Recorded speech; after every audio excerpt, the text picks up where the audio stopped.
गेल्या 10 दिवसापासून एक विषय चर्चेला येतोय. माझ्या मुलाने संभाजीनगरमध्ये एक हॉटेल विकत घेतलं आणि त्याच्यामुळे एवढा काहीतरी प्रचंड भूकंप झाल्यासारखी परिस्थिती त्या आपल्या सर्व माध्यमाच्या माध्यमातून लोकांसमोर जाते. त्याचं स्पष्टीकरण करण्यासाठी मुद्दाम आज तुम्हाला मी बोलवलेलं आहे. विट्स हॉटेल नावाचे आमच्याकडे एक हॉटेल आहे, मोठी हॉटेल आहे. गेली अनेक वर्षे त्यांच्या भागधारकामध्ये असलेलं व्यवहार, त्यामुळे ते कोर्टात गेले. कोर्टाने त्या भागधारकांचं पैसे देण्यासाठी त्या हॉटेलचा लिलाव करा म्हणून त्याची ऑर्डर केलेली आहे कोर्टाने. त्या हॉटेलचा यापूर्वी जवळपास 7 वेळेला लिलावाची नोटीस काढली गेली, 7 वेळेला पब्लिश केलं गेलं, परंतु कोणीही ते टेंडर भरलं नाही. त्याच्यानंतर 8व्या वेळेला माझा मुलगा आणि इतर त्याचे सहकारी म्हणून ते टेंडर भरण्याचा प्रयत्न केला. एक प्रोसेस असते टेंडरचा. पहिले काही भरताना तुम्हाला त्याच्यामध्ये बोली लावताना तुम्हाला त्या भाग घेताना एक नॉमिनल अमाऊंट असते, 10-15 लाखाची ती भरावी लागते. त्यानंतर जर टेंडर तुम्हाला बोलीमध्ये तुम्ही जर घेतलं तर 25% रक्कम ही 1 महिन्याच्या कालावधीमध्ये भरावी लागते आणि त्याच्यानंतर ती भरल्यानंतर पुन्हा आपल्याला एक पत्र मिळतं. त्याच्यानंतर 90 दिवसामध्ये बाकीची उर्वरित रक्कम भरावी लागते. हा प्रोसेसचा भाग आहे. परंतु काही लोकांना असं काही मोठं बूम झाल्यासारखं वाटलं. एवढी मोठी हॉटेल कशी विकत घेतली, मग पैसा कुठून आणला, पैसा कोणी यांना पुरवला, मूर्खासारखे स्टेटमेंट त्यांनी करायला सुरुवात केली. अरे मूर्खांनो, कमीत कमी त्या व्यवहार पूर्ण होऊ द्यायचा असता. मग पैसे कुठून आले, कसे आले याच्यावर इन्क्वायरी करायला पाहिजे. कोर्टाने दिलेला आदेश, ही रक्कम जी आहे 67 कोटीची, ही तुम्हाला व्हाईटमध्ये भरायची दिसणार आहे. कुठून पैसे आले तुम्हाला रेकॉर्डवर दाखवावं लागणार आहे. असं तर का होणार नाही ना. ब्लॅक अँड व्हाईटचा काही प्रश्न तिथे येतो का? परंतु त्यापूर्वीच मग यांच्याकडे एवढी संपत्ती आली कुठून आणि त्याच्यावर जे काही वाद सुरू झाले त्याच्यामुळे एवढी काही प्रसिद्धी त्या प्रकरणाला दिली गेली की आता सरकारला लुटायचं किंवा त्या हॉटेल ज्याची आहे त्याला लुटायचं काम सुरू केले की काय. आणि त्याची रक्कम जवळपास 110 कोटी रुपये त्यांनी सांगितली. प्रश्न असा आहे की 7 वेळेला टेंडर झाल्यानंतर कुणी भरलं नाही. 8व्या वेळेला जर आम्ही प्रयत्न केला, जर ते टेंडर घेतलं असेल, जे लोक मराठी माणसाच्या हक्काच्या हिताच्या गोष्टी करतात, दलाल लोक, त्या दलालांनी एवढं काय त्यांना पोटशूळ उठलाय. मला प्रामाणिकपणे हे सांगायचं होतं की तुम्ही हे प्रोसेस एकदा पूर्ण होऊ द्या ना, मग तुम्ही आरोप करा ना. आरोप करणं हा तुमचं कामच, रोजचा धंदा आहे तुमचा, तुम्ही करा. परंतु वस्तुस्थिती तरी समजून घ्याल का नाही घ्याल. कुणाची दलाली करत होते तुम्ही, कुणासाठी करत होते हे. म्हणून मी आज एक निर्णय घेतलाय मुद्दामून. चला होऊ द्या यांचं. किती किंमत, 110 कोटी आहे ना. झाले काय, त्या संजय राऊतला एकाने ब्रीफिंग केलं, दुसऱ्या दिवशी ते अडचणीत आले, याचा व्यवहारच पूर्ण झाला नाही, 25%च रक्कम भरली नाही, यांच्यावर आपण आरोप कसे करायचे. मग निघालं की यांचं इन्कम टॅक्स काय, मग यांचं काय, सगळे धंदे सोडून दिले आणि असलेल्या सगळे मग इन्कम कुठून जनरेट होतं. तुमची लायकी नसल्यामुळे बँक तुम्हाला उभं करत नाही.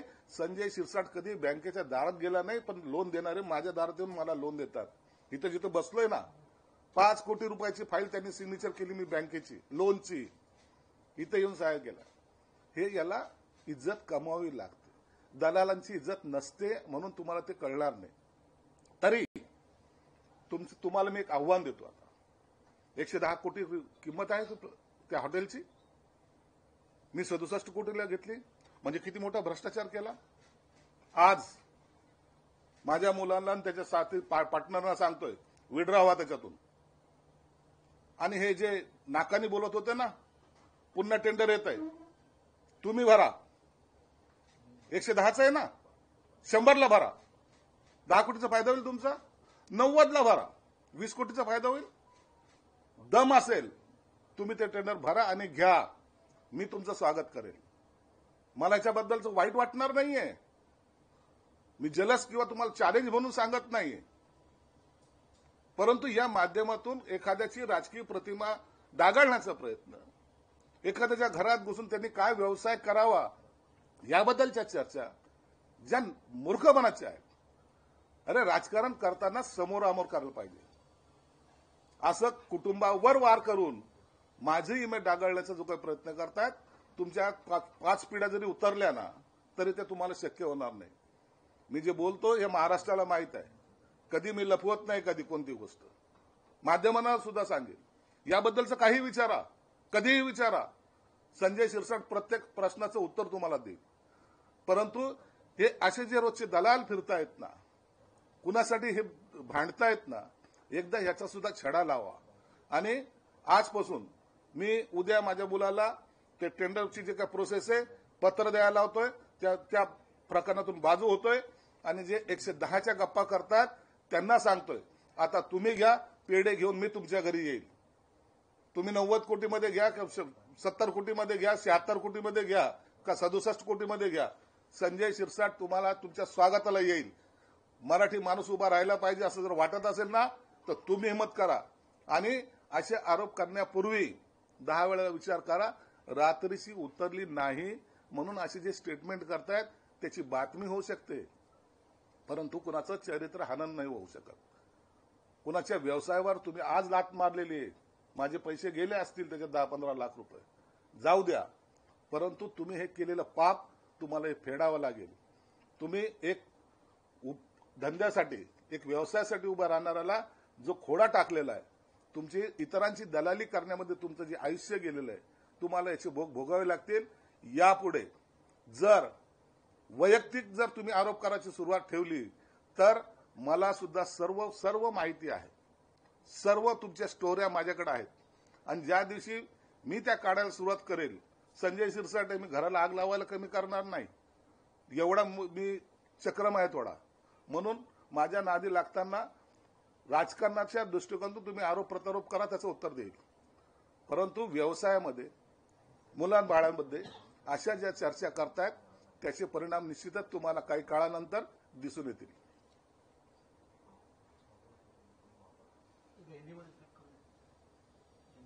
ठीक आहे.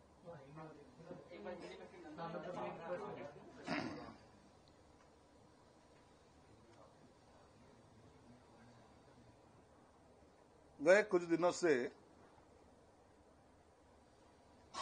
मेरे बारे में कुछ न्यूज आपके माध्यम से कुछ लोग चलाने की कोशिश कर रहे थे. हमारे संभाजी नगर में एक होटल है जिसका लिलाव हो चुका, वो मेरे बेटे ने उसमें पार्टिसिपेट किया, इसलिए बहुत बड़ा कुछ भ्रष्टाचार किया, ऐसा कुछ लोगों का कहना था. एक बात आपको साफ तौर से कह देता हूं, ये होटल का लिलाव होने की पहली ये टाइम नहीं था. इसका 7 बार पहले ही लिलाव हो चुका था, लेकिन किसी ने इसमें पार्टिसिपेट नहीं किया था. ये 8वीं बार का लिलाव है और 8वीं बार में उन्होंने, हमारे बेटे ने और उसके कोई साथीदारों ने वो खरीदने की कोशिश की. पहले जो बोली, जो पार्टिसिपेट करने का रहता है उस टाइम कुछ नॉमिनल अमाउंट भर के उसमें बोली में सहभाग लेना पड़ता है. उसके बाद 25% रकम, जो भी ऑफसेट प्राइस आई है उसके 25% रकम ये जमा करना पड़ता है कोर्ट में. उसके बाद 90 डेज में जो 75% रकम है वो तुमको देने के बाद वो होटल आपके नाम पे हो सकती है. अभी ये जो प्राइस बताई गई थी 67 समथिंग, ये कोर्ट ने डिसाइड की हुई प्राइस है. जब कोर्ट ने डिसाइड किए तो वो तुमको कोर्ट के सामने ही भरना पड़ेगा. प्रोसेस कुछ भी नहीं हुई. अभी उसमें जो रनिंग प्रॉपर्टी रहती, कमर्शियल प्रॉपर्टी रहती, उसको बैंक इजीली लोन देती है, उससे इनकम जनरेट होता है पर डे, तो उसको लोन देने में ज्यादा डॉक्यूमेंट्स नहीं लगते. ये कुछ हमारे बेवकूफ लोगों को पता नहीं था. ये प्रोसेस सब होने के पहले ही उन्होंने कह दिया कि 110 कोटी की वो प्रॉपर्टी है और इन्होंने कम दाम में खरीदे. जो व्यवहार अभी कंप्लीट नहीं हुआ, पैसे कहां से आने वाले ये पता नहीं, लेकिन इसने दिया क्या, उसने दिया क्या, इतनी बड़ी रकम इनके पास आई कहां से, ये जो बेवकूफ भरी बातें वो कर रहे थे, उसके लिए आज मैंने डिसाइड किया है कि जो 110 की ये कीमत लगा रहे हैं, मैं, मेरा बेटा रहो या तो उनके साथ कोई पार्टनर रहो, उनको बोल दूंगा कि आज वो विड्रॉ हो जाए। जो 110 की बात करने वाले हैं उनको मैं चैलेंज देता हूं, आप उसमें पार्टिसिपेट हो जाओ, फिर से रिटेंडर हो जाएगा। अभी तो वो टेंडर नहीं रहेगा, रिटेंडर हो जाएगा, उसमें पार्टिसिपेट करो और वो जो प्रॉपर्टी है 110 की है, 100 में खरीदो, 90 में खरीदो, लेकिन खरीदो, आप बड़े बनो। मराठी आदमी को बड़ा बनाना चाहते हो ना, तो आप बनो, मैं आपका स्वागत करूंगा। लेकिन अगर किसी और ने लिया या तो किसी और के लिए आप दलाली करते होंगे तो ये बात आपको बाद में मैं पता चलेगा कि संजय सिरसाट क्या कह रहा था। राजकारण करते हुए, पॉलिटिक्स करते हुए, आपस में राजकीय कोई भी बातें करो, फैमिली तक जाके कौन क्या व्यवसाय कर रहा है उसके बारे में आप अगर बोलते होंगे तो ये नीचता है और ये नीचता का जवाब संजय सिरसाट देगा। या प्रकरणात पडद्या मागून काही हालचाली होत आहेत असं तुम्हाला वाटतंय का? ज्याप्रमाणे तुमची बदनामी करण्याचा प्रयत्न होतोय असा तुम्ही आरोप करता? गेले 15 दिवस तुम्ही पाहताय वेगवेगळे प्रकरण काहीतरी काढायचे, ज्याच्याशी काही संबंध नाही किंवा काही जरी असेल काढायचे आणि कुठेतरी टार्गेट करायचं। अरे तुम्ही टार्गेट करताना मर्दानगी वापरा ना, तुम्ही प्रूफ सहित या ना समोर, परंतु आरोप प्रत्यारोप करून कुणाला तरी बदनाम करायचं, मग देखो हमने कशी क्या किए।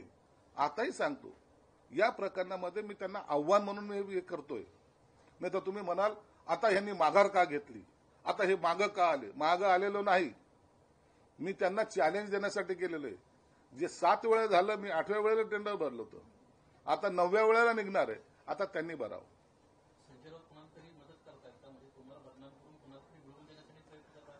संजय राऊतला हे कोणी जे ब्रीफिंग केलं होतं ते अत्यंत चुकीचं होतं।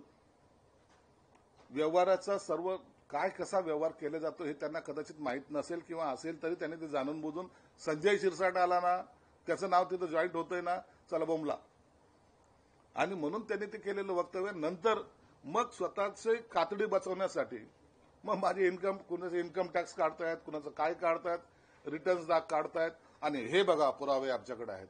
अरे तुम्हाला व्यवहार झाला असता आणि नंतर जर तुम्ही आरोप केले असते तर त्याला बेस तरी मिळाला असता ना, बेसलेस आरोप त्यांनी आता केलेले। सर, आपण बघतोय आता मंत्रिमंडळ स्थापन होऊन 4 महिने झाले, आपले राज्यमंत्री आहेत, आपले काही सहकारी, अजूनही त्या राज्यमंत्र्यांना त्यांच्या अधिकारांचं वाटप झालेलं नाही, कधीपर्यंत होईल असं वाटतंय आणि का झालेलं नाही? अधिकाराचं वाटप सगळ्यांचं मला वाटतं झालेलं असावं।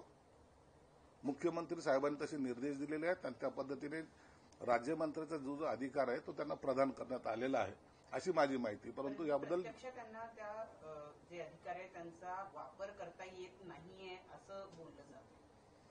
नाही, त्याबद्दल मला कल्पना नाही, परंतु मुख्यमंत्री साहेबांनी सक्त सगळ्याला सूचना दिलेल्या आहेत। ज्या ज्या खात्यामध्ये कॅबिनेट मंत्री त्यांना सुद्धा सांगितलंय की राज्यमंत्र्याचा पूर्वी जो पदभार त्यांच्याकडे असायचा ज्या ज्या राज्यमंत्र्याकडे, त्याच पद्धतीने त्यांच्याकडे तो डायव्हर्ट करावा आणि त्या पद्धतीने तो दिले गेलेला आहे। संजय सर, याआधीच्या पण पत्रकार परिषदेमध्ये तुम्ही रायगडच्या पालकमंत्रीपदासंदर्भात वक्तव्य केलं, पण आता परत योगेश कदम यांचं वक्तव्य आलंय, म्हणजे ते मिठाचा खडा पडेल अशा प्रकारची वक्तव्य किंवा अशा प्रकारचे वर्तन दिसतंय। रायगड जिल्ह्याचं पालकमंत्रीपद भरत गोगावलेंनाच मिळायला हवं, भरत गोगावलेंशिवाय दुसरा पालकमंत्री आम्ही स्वीकारणार नाही असं वक्तव्य आहे।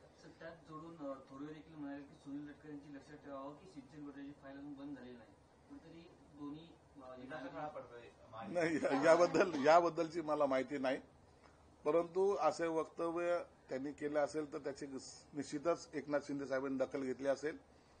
शिंदे साहेब काय सूचना द्यायचे त्या त्यांना देतील, परंतु याचा संपूर्ण अधिकार हा एकनाथ शिंदे साहेबांकडे आहे आणि ते यावर निर्णय घेतील। लाडकी बहीण योजनेच्या माध्यमातून सर्व महिलांना सरसकट लाडकी बहीण योजनेचा लाभ देणं हे चुकीचं होतं असं अजित पवारांनी म्हटलेलं आहे। सर्व सरसकट नाही, त्यावेळेच्या परिस्थितीनुसार सर्वांना फॉर्म भरायला सांगितले की लाडक्या बहीण योजनेचे जे काही लाभार्थी आहेत, तर त्याचा उद्देश एवढा होता की त्या सर्वसामान्य कुटुंबातल्या ज्यांच्या हाताला काम नाही किंवा जे बेकार आहेत, बेरोजगार आहेत, अशा सगळ्या महिला, दुर्बल घटक ज्याला म्हणतो आपण, त्यातल्या त्या सर्व महिलांनी असे फॉर्म भरले पाहिजे हे अपेक्षित होतं। परंतु काही लोकांना असं वाटलं की लाडकी बहीण म्हणल्यानंतर सर्वांना साठी आहे म्हणून काही लोकांनी फॉर्म भरले आणि त्याच्यामध्ये झालेली ती चूक आहे. म्हणून आता जर तुम्ही पाहिलं तर जवळपास 8.5 लाख लाडक्या बहिणीने ते फॉर्म स्वतःहून विड्रॉ करून घेतलेले आहेत. सर, पात्र नसताना सुद्धा काही महिलांनी लाडकी बहीण योजनेचा लाभ घेतलेला आहे. त्यामुळे मोठा भ्रष्टाचार झालेला आहे. त्यामुळे अर्थमंत्री म्हणून अजित पवारांनी राजीनामा दिला पाहिजे अशी मागणी संजय राऊत यांनी केली. भ्रष्टाचार काय झाला आहे? हे सगळे जे पैसे लाडक्या बहीण योजनेचे त्या बहिणींच्या अकाउंटमध्ये गेलेले, त्याच्यामध्ये कुणी मध्ये दलाल वगैरे नसतात. यांना फक्त दलाल कुठे भेटतात का हे पाहतात. हे पैसे डायरेक्ट त्या महिला भगिनीच्या अकाउंटवर गेलेले आणि आता त्याच्यामुळं आता तुम्हाला असं वाटतं का त्यांच्या त्या बहिणीकडून त्यांनी जेव्हा विड्रॉ केलं त्यांच्याकडून काय वसूल करावेत का? तर ते सरकार करणार नाही. जी झालेली ती चूक त्यांनी मान्य केलेली आहे आणि सरकारचे सुद्धा जे काही चूक होते की काही क्रायटेरिया जे ठरवले होत्या त्या इलेक्शनच्या काळामध्ये तपासल्या गेले नसेल म्हणून आता त्याच्यावर आम्ही वाद घालणार नाही. परंतु लाडकी बहीण योजना जी आहे ती तशीच रन राहणार आहे. 11.5 लाख महिला ज्या आहेत, आता जी माहिती मिळते आहे टप्प्याटप्प्याने 11.5 लाख महिला अशा झाल्या की ज्या आता यातून वगळण्यात आलेल्या आहेत. तर त्यामुळे आणि अजूनही प्रोसेस सुरू आहे, त्यामुळे येत्या काळामध्ये हा आकडा अजून वाढू शकतो. तर कुठेतरी शासनानं महिलांना दिलेलं जे प्रॉमिस होतं ते कुठेतरी ते तोडतायत असा आरोप विरोधकांकडनं. नाही तोडतायत वगैरे नाही. आता सरकारने हे आव्हान केलेलं आहे की ज्याच्याकडे 4 व्हीलर गाडी आहे, कोणी सर्व्हिसला आहेत किंवा आणखीन कुणाचा व्यापार असेल अशा महिला भगिनींनी स्वतःहून फॉर्म विड्रॉ करावं. हे कुणालाही जोर जबरदस्ती केलेली नाही किंवा कुणाला जाऊन धमकवलं नाही, कुणाला गुन्हा दाखल नाही आणि कुणाकडून वसुली नाही. म्हणून आता काही स्वतःहून समजदारीने मागे तुम्ही पाहिलं असेल गॅस सिलेंडरची जी सबसिडी होती त्यावेळेला सुद्धा असा सरकारने निर्णय केला होता की जे कॅपेबल आहेत त्यांनी सबसिडी घेऊन तर लाखो लोकांनी सबसिडी वापस केली होती. त्याच पद्धतीने लाडक्या बहिणीचे फॉर्म सुद्धा काही लोक भरून विड्रॉ होत आहेत आणि त्याच्यामुळे सरकारचा निश्चितच चांगला फायदा होतोय. सिद्धांतचा एक फोटो अंजली दमणे यांनी ट्विट केलाय. सिद्धांत डोक्याला गन लावलेला असा तो फोटो आहे आणि अंजली दमणे यांना या निमित्तानं मागणी केली की या सगळ्या प्रकरणामध्ये शस्त्रास्त्र अंतर्गत कारवाई करण्यात यावी अशा पद्धतीने. विद्वान आहेत त्या, आमच्याकडे त्याचं लायसन आहे आणि ते पाहायचं असेल तर त्यांना आम्ही पाठवून देऊ. संजय सर, कृषी मंत्री माणिकराव कोकाटे यांची अनेक वक्तव्ये एकंदरीतच वेगळी वेगळी आलेली आहेत. कृषी मंत्र्यांचं अशा प्रकारचे वक्तव्य मंत्रिमंडळाला अडचणीत आणणाऱ्या ठरू शकतात. माणिकराव कोकाटेंची एक बोली भाषा आहे. दरवेळेला त्यांचं वक्तव्य इझिली ते बोलत असतात परंतु ते बोलताना त्याचा परिणाम काय होईल याचं ते थोडंसं ठेवत नसल्यामुळं त्याचा अर्थाचा अनर्थ घेतला जातो आणि त्याचं ते अंगलट त्यांच्या येतं. मी ते आमचे मित्र आहेत त्यांना मी समजून सांगितलं की तुम्ही एक तर वक्तव्यच करू नका आणि केलं तर ते अंगलट येतं आणि त्याच्यामुळं निश्चितच सरकारवर थोडासा दोषारोप होतो. तुमचा सल्ला मानत नाही का? ऐकतील. कोकाटे चांगले ते माझ्या बाजूलाच बसतात कॅबिनेटमध्ये, त्यांच्या कानात मी सांगितलं. काल पुन्हा एकदा पुण्यामध्ये शरद पवार, अजित पवार आणि जयंत पाटील यांची हे एकाच ठिकाणी एका बैठकीला उपस्थित होते आणि शुगर मिलच्या कामाच्या संदर्भात आणि त्यामधून पुन्हा एकदा चर्चा सुरू झालेली आहे की ते एकत्रित येणार. तर त्यांच्या एकत्रित येण्याचा थोडा काही फटका शिवसेनेला बसेल का जर ते एकत्रित आले तर? बघा, शरद पवार असतील, अजित पवार असतील, एक त्यांचे तुम्ही किती तोडलं तरी त्याचे कौटुंबिक संबंध हे तुटणारे नाहीत. कौटुंबिक संबंध आता राजकारणामध्ये शरद पवारांचा हात धरूनच अजितदादांनी काम केलेलं आहे. भविष्यात ते काय करतील, हे जॉईंट काय निर्णय घेतील याबाबतचं आजचं काय सांगणं हे मला उचित होणार नाही. परंतु एकत्र येतील असा सर्वांचा अंदाज आहे आणि त्याचे हे प्रोसेसचा एक भाग म्हणून गेल्या 3 महिन्यापासून त्यांची असलेली जवळकी हे आपल्याला दिसून येते. म्हणून शरद पवार साहेब म्हणतात मला काही माहितीच नाही किंवा सुप्रियाताई काहीतरी दुसरंच बोलते, रोहित पवार तिसरंच काहीतरी बोलतो आणि हे सगळे जे वक्तव्य पाहिले तर मला वाटतं हे जवळ येण्याचा एक संकेत ते देत आहेत. स्थानिक स्वराज्य संस्थांच्या निवडणुका तोंडावर आहेत. अशा वेळी प्रत्येक पक्ष आपापला पक्ष मोठा व्हावा यासाठी प्रयत्न करतोय. महायुतीमध्ये तुम्ही निवडून आलेले आमदार आहात आणि तुमच्या विरोधामध्ये जे पडलेले उमेदवार आहेत त्यांनाच आता एकमेकांच्या पक्षात बोलून घेण्याचे प्रकार सुरू झाले. त्यामुळे आता महायुतीमध्ये वाद निर्माण होतील अशी चर्चा सुरू झाली. प्रकाश आंबेडकरांचं जर उदाहरण घेतलं तर त्यांच्यासमोर असणार के पी पाटील यांना अजित पवारांनी घेतलेला आहे. गुलाबराव पाटील यांच्या विरोधात गुलाबराव देवकर लढले, त्यांना देखील आता अजित पवारांना पक्षात घेतलंय. म्हणजे केवळ केवळ अजितदादांच्या पक्षातच नाही, आपल्या पक्षात देखील आणि भाजपमध्ये देखील हे सगळं सुरू आहे. स्थानिक स्वराज्य संस्थाच्या निवडणूक यायला लागल्या, त्यामध्ये सर्वजण सर्वच पक्ष आपल्या पक्षाची ताकद वाढण्यासाठी अनेक लोकांना घेत आहेत. परंतु युती म्हणून देवेंद्र फडणवीस असतील, अजितदादा असतील, एकनाथ शिंदे साहेब असतील, यांनी एक ठरवलेलं आहे की पक्षात जरी कुणाला काही घेतलं किंवा काही केलं तरी त्या त्या मतदारसंघामध्ये त्या असलेल्या आमदारांना कोणताही त्रास होता कामा नये. नसता जे विरोधात लढले तेच पक्षात आले, तेच पुन्हा जिल्हा परिषद किंवा महानगरपालिकेच्या टायमाला त्यांच्याच विरोधात शड्डू ठोकायला लागले, तर हे चालणार नाही, हे तिन्ही नेत्यांनी स्पष्ट केलेलं आहे. म्हणून आता जे येत आहेत ते आले जरी तरी महायुतीवर त्याचा परिणाम होणार नाही. महायुती ही मजबूतीने एकत्रितपणे ह्या सर्व निवडणुका लढणार आहे. सिरसाट साहेब, तुमच्या मुद्द्याच्या अनुषंगाने जे आरोप होत आहेत किंवा प्रचार होत आहेत किंवा जी चर्चा चालली, संभाजीनगरमध्ये कोणी झारीचा सूत्राचारी आहे का जो संजय राऊतांना ही माहिती पुरवतोय? झारी सुरू करायचं काय, ते राम लखन आहेत ना दोघं पण, संजय राऊत राम आणि हे दुसरे लखन विरोधी पक्ष नेते. हे बापरे, विद्वानाचे माहेरघर, त्यांच्याकडे भंडार आहे विद्वत्तेचा. त्यांची काय ऍक्शन आहे, काय त्याचा तोरा आहे, काय बोलतात, बाप रे बाप, बिलकुल नाही. राजा हरिश्चंद्र नंतर यांचा जन्म झालाय, म्हणून आता त्यांच्यावर भाष्य करणं म्हणजे मूर्खाच्या नंदनवनामध्ये आपण जाऊन डान्स करण्यासारखं होईल. संपला आहे त्यांच्या आता ते सर्व आमचं सर्वीकडे पळताय. थोडं थांबा, एक 1.5-2 महिने थांबा, नंतर कळेल ना यांची अवस्था काय होती. सिरसाट साहेब, करेक्ट कार्यक्रम आहे 1-2 महिने? करेक्ट कार्यक्रम नंतर कोणी विचारायला पाहिजे ना. पदावर असताना माणसाला बोलता येतं, पद गेल्यानंतर जे खायला होतात ते काही काळानंतर दिसतील. सर, हिंदी में एक सवाल था कि एकनाथ शिंदे सरकार में जो किसानों के फसल की नुकसान भरपाई दी जाती थी वो 3 हेक्टेयर तक की उसकी मर्यादा थी. अभी देवेंद्र फडणवीस ने वो मर्यादा को कम करके 2 हेक्टेयर कर दिया. कहीं ना कहीं तुम्हारे ही सरकार ने पहले लिए हुए निर्णय को अभी रिवर्स मोड पे आ गए थे आपके? देखिए, ऐसा कोई रिवर्स मोड नहीं है. ये महायुति में मजबूती से काम भी चल रहा है. कुछ डिसीजन जो सीएम के हक में होते या तो सीएम ले सकते वो उन्होंने लिए हैं और उसको हमारा कोई विरोध नहीं. जब एकनाथ शिंदे साहब सीएम थे उन्होंने कुछ निर्णय लिया था.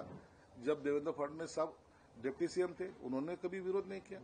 मतलब जो नजरिया सीएम का होता है पद पे, उसमें अगर ऐसा होता होगा तो जरूर ये तीनों बड़े नेता है साथ में बैठ के बात करके ये सब उनका जो नुकसान हो रहा है उसके ऊपर बात करेंगे. सर, आपने कहा है कि संजय राउत का जो एनालिसिस है वो गलत तरीके से है. कुछ दिन पहले ही ये सब मामला सामने आने से पहले जो विरोधी पक्ष नेता है अमर दानवे, उन्होंने खत लिखा था मुख्यमंत्री और डिप्टी सीएम को. तो क्या इसके पीछे अमर दानवे का पूरा मामला है, उनका कोई करीबी है, उनको वो हटेल चाहिए? देखिए, मैंने स्पष्ट तौर से कह दिया है कि आप लोग जो प्राइस बता रहे थे उस होटल की, मैं विड्रॉ कर लिया. आप वो टेंडर आप भरो. बहुत 110 कोटी का है ना, तो हो सकता है 90 कोटी में आपको मिल जाए, 80 कोटी में मिल जाए, 70 कोटी में मिल जाए. बहुत बड़ा फायदा हो सकता है ना. तो इतना बड़ा फायदा तुम छोड़ कैसे सकते हो? अभी रिटेंडर हो जाएगा, बाद में इनकी औकात इनको पता चलेगी, इन्होंने भरना चाहिए. नहीं तो दलाली करने के लिए किसी और को लाएंगे. ये चलो जान दो, दलाली करना दो, हमारा क्या जा रहा है. हमारे बेटे फिर से हम वड़ा पाव की गाड़ी डालेंगे. इनको लगता है ना मराठी आदमी ने क्या करना चाहिए, वड़ा पाव की अच्छी सी गाड़ी डालना चाहिए, बड़ा काम नहीं करना चाहिए. यही अगर तुम्हारी सोच है तो तुम मराठी आदमी के लिए बात इसके बाद करना भी नहीं चाहिए, ना तुमको वो हक बनता है. सर, 7 जून को पूरे देश में बकरी ईद का त्योहार मनाया जाएगा. उससे पहले महाराष्ट्र गौ सेवा आयोग ने राज्य के सभी कृषि मंडियों को ये पत्र लिखा है कि 3 तारीख से लेकर 8 तारीख तक पशु बाजार बंद रखे जाएं. इस फैसले का स्वागत करते हैं सर? देखिए, उन्होंने उनका काम किया है. सरकार की भूमिका जाहिर करेंगे. ये इंडिविजुअल निर्णय नहीं लिया जा सकता. सीएम साहब इसके बारे में उचित जो डिसीजन लेंगे वही उसके इम्प्लीमेंट सब तरफ किया जाएगा. सर, भोपाल का एक मामला है जिसमें मुसलमानों को जिम में एंट्री जो है वो बंद करने के लिए कहा गया है. एक विवादित फैसला लिया गया है. अरे वहां की परिस्थिति कुछ और होगी. लव जिहाद के बहुत सारे प्रकरण चल रहे हैं, तो उस बारे में कुछ तो भी हुआ होगा. वहां आके कुछ तो भी छेड़छाड़ी की गई होंगी. इसलिए वहां के अगर वो व्यायामशाला ने या तो वहां की जिम ने अगर उनको बंदी डाल दिया तो कोई बड़ी बात नहीं है ना। आप शरीर कमाने के लिए आते हो या लड़की छेड़ने के लिए आते हो? अगर ऐसा कुछ प्रकार हुआ होगा तो उन्होंने बंदी किया तो सही है। एकीकडे मराठी प्रत्येकानं बोललं पाहिजे, मराठीत बोर्ड लावले गेले पाहिजे अशा पद्धतीची मागणी असताना दुसरीकडे आपल्या पक्षाचे एक महत्वाचे मंत्री प्रताप सरनाईक हिंदी बोली भाषा सातत्यानं असं म्हणताय, त्याकडे कसं पाहताय? हे बघा, याचा तुम्ही गैरअर्थ लावू नका। प्रताप सरनाईकचा जो मतदारसंघ आहे तो 75% हिंदी भाषिकचा आहे। तो जो भाग आहे ना त्याच्यामध्ये सर्व हिंदी भाषिक आहे। मग त्यांच्याकडे जाताना किंवा त्यांच्याशी बोलताना त्या भाषेमध्ये जर संवाद साधला गेला असेल तर त्याला गैर मानू नका ना। दादर मधला माणूस मराठी बोलतो, हिंदी बोलतो का? विक्रोळीतला माणूस हिंदी बोलतो का? जे आपले पॉकेट्स असतात तिथे मराठी पाहिजे असतेच ते। आणि त्या ठिकाणी मग दादरमध्ये गुजराती माणूस सुद्धा मराठी बोलतो, वरळीमध्ये गुजराती माणूस, मारवाडी माणूस सुद्धा मराठी बोलतो। याला काय म्हणतात? मराठी ही आपली भाषा आहे, त्या भाषेचा अनादर कोणीच करणार नाही आणि तीच भाषा असली पाहिजे हे सगळ्यांचा आग्रह आहे। परंतु एखाद्या पॉकेटमध्ये आता तुम्ही या महाराष्ट्रातल्या मुसलमानाला म्हणणार आहे का तुम्ही रोज मराठीतच बोललं पाहिजे? ते बाहेर एखाद्या वेळेला बोलायचा प्रयत्न करतील, घरात मराठी बोलतात का हे? म्हणून ह्या सगळ्या वादाच्या गोष्टी असतात, त्या भाषा तिथं वापरल्या जातात। परंतु याचा अर्थ असा नाही कोणी मराठीचा अपमान जर केला तर ते आम्ही सहन सुद्धा करणार नाही। सर, ऑपरेशन सिंदूर को लेकर इस वक्त डेलीगेशन जो है पूरे विश्व भर में सरकार ने जो कामकाज किया उसको लेकर व्याख्यान कर रही है, लेकिन कांग्रेस लगातार सवाल उठा रही है। इसको लेकर कृषि मंत्री शिवराज सिंह ने कहा है कि कांग्रेस जो है सवाल जवाब करने के नाते हमेशा जो है सरकार पर सवाल उठाती रहती है, ये देशभक्ति नहीं है। देखिए, जब पाकिस्तान के साथ भारत की जो छोटी सी लड़ाई हुई थी उसमें जो भारत देश ने अपना झंडा लहराया है उसका सब तरफ स्वागत किया गया है। और हमारी भूमिका क्या है ये पूरे विश्व को दिखाने के लिए अपना शिष्टमंडल सब तरफ जा रहा है, तो इसका स्वागत करना चाहिए। हम होके नहीं लड़ना चाहते, लेकिन कोई आंग पे आए तो उसको छोड़ना भी नहीं चाहते। ये हमारी नीति है और ये नीति दिखाने के लिए अगर शिष्टमंडल गया तो वो विरोधी पक्ष के सभी लोगों ने उसको साथ देना चाहिए। ये शिष्टमंडल में कौन है? विरोधी पक्ष के लोग नहीं है, वो भी उसमें है ना। और जब देश हित की बात होती उस टाइम उसको अपोज करना ये मुझे लगता है गलत है। पॉलिटिक्स के टाइम पॉलिटिक्स करो, लेकिन ऐसे वक्त हम सब एक है, ये सब संदेश वर्ल्ड में जाना चाहिए। ये हमारी सबकी मांग भी है और उन लोगों को रिक्वेस्ट भी है। सर, ऑपरेशन सिंदूर के ऊपर ही हमारे जो सीडीएस है उन्होंने इंटरनेशनल चैनल्स को इंटरव्यू देते हुए इनडायरेक्टली ये कबूली दे दी है कि हमारा भी नुकसान उसमें हुआ था। तो ऑपोजिशन का कहना है कि ये वही पॉइंट है जिसके ऊपर राहुल गांधी सरकार को घेरने की कोशिश कर रहे थे और अभी उसी के बारे में सीडीएस ने बाहर जाके कबूली दी है। देखिए अपना जब युद्ध होता है ना तो थोड़ा बहुत लॉस अपना होगा, जरूर होगा, क्यों नहीं होगा। वन साइड किसी का लॉस होगा, दूसरी बाजू से लॉस नहीं होगा, ऐसा नहीं होता। लेकिन हमने जो 20 मिनट में उनके 9 ठिकानों को जो उद्ध्वस्त किया है ना, वो अनबिलीवेबल है। कोई सोच भी नहीं सकता 20 मिनट में इतना बड़ा कांड कर सकते हैं हम। तो ये अपनी ताकत दिखाने के लिए तो नुकसान तो कुछ सहना भी पड़ेगा। पहलगाम का हल्ला ये देश कभी भूलेगा नहीं, यहाँ की जनता भूलेगी नहीं। और इसके बाद जैसा पंतप्रधान मोदी जी ने कहा है, हम गोली का बदला गोलों से देंगे, तो ये हमारी नीति रहेगी। आज थोड्या वेळापूर्वी भाजपचं भायखळ्याला एक आंदोलन झालेलं आहे। राणीच्या बागेमध्ये जे नवीन पेंग्विन जन्माला आले त्यांची नावं इंग्रजीमध्ये ठेवण्यात आली, त्याचा भाजपनं विरोध केलाय आणि त्यांनी त्या पेंग्विनची नावं संजू, आदू आणि तेजू अशी ठेवावी अशी मागणी केली। आता पेंग्विनचं ज्यांना प्रेम होतं, ज्यांनी एवढं लांबून आणले होते, देशभरातील प्राण्यांचा असलेला संग्रह जर केला असता, वेगवेगळ्या जातीचे प्राणी आहेत आपल्याकडे।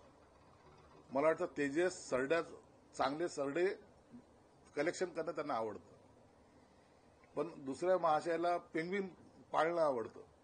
तर त्यांनी कदाचित असे जर नावं दिले तर पेंग्विनचं काम काय असतं, तर तो आपल्याबरोबर खेळतो किंवा आपल्याबरोबर राहतो आणि आपली लाळ घोटी करतो, हे त्याच्यातला एकंदर त्याचा असलेला स्वभाव होता पेंग्विन पाळण्याचा। आणि त्यानुसार कदाचित भाजपने अशी मागणी केली असावी आणि मला वाटतं ज्याने त्यांनी आणलेले आहेत ते सिरियसली या गोष्टीचा विचार करतील आणि त्यांचा मागणीचा अनादर करणार नाहीत। संजय राउत सर, के बयान महाराष्ट्र सामने आया है। संजय राउत महाराष्ट्र के में सर संजय कुंभ होने वाला है। राउत का बयान सामने आया है। महाराष्ट्र में सर नासिक में कुंभ होने वाला है। संजय राउत ये आरोप कर रहे हैं कि कुंभ मेले में जो ठेका है वो गुजरात महाराष्ट्र के लोगों को ना देकर गुजरात के लोगों को बड़ा ठेका। अरे जो महाराष्ट्र का आदमी ने एक होटल क्या लिया वो ठेका तुमको पसंद नहीं आया।